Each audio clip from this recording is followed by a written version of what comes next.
මේ තියෙන්නේ 2.2 ඕම් වට පේන ඇති කල් කෝඩ් එක. මෙතන පේනවා ඇති CIE 1W එකන්නේ එක වොට් එක කියන එක W එක කියන්නේ මේ E තියෙන්නේ CIE දාලා තියන්නේ 100 ඕම් කියන එකට තමයි 33 විතර සටහන් වෙලා තියෙනවා. කියන්නේ 33 ඕම් රෙසිස්ටර් තමයි තිට දාන්න තියන්නේ. ගොඩක් දෙනෙක් මගින් ඉල්ලලා තිබුණා වොට් ගාන වැඩි පවර් ඇම්ප් එකක් හදන හැටි වීඩියෝ එකක් කරන්න කියලා. ඉතින් මේ ඇම්ප්ලිෆයර් එක හදන ගමන් තමයි මේ පුංචි වීඩියෝ කෑල්ලකින් ඔයාලට කියන්න ඕනුනේ.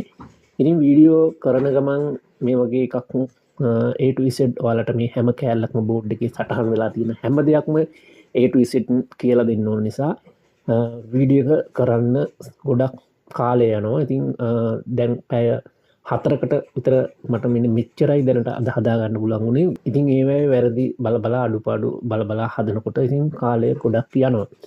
ඉතින් දැනට මෙහෙමයි අද පැය කීපටම හදාගන්න පුළුවන් වුණේ. කොහොම හරි පුළුවන් තරම් ඉක්මනට දෙන්න තමයි හිතාගෙන ඉන්නේ. වීඩියෝ එක කොහොමත් එඩිට් කරන්නත් දවස් කිහිපයක් යයි කියලා මම හිතනවා. ඒ හැමදේම ඔයාලට බලා ගන්න සහ ලේසියෙන්ම පැහැදිලිව බලා ගන්න පුළුවන් විදිහට වීඩියෝ කරන ගමන් තමයි දැන් මේ ඉන්නේ. තව ටික දවසකින් වීඩියෝ එක ඔයාලට දෙන්නම්. එහෙනම් හැමෝටම ජය වේවා.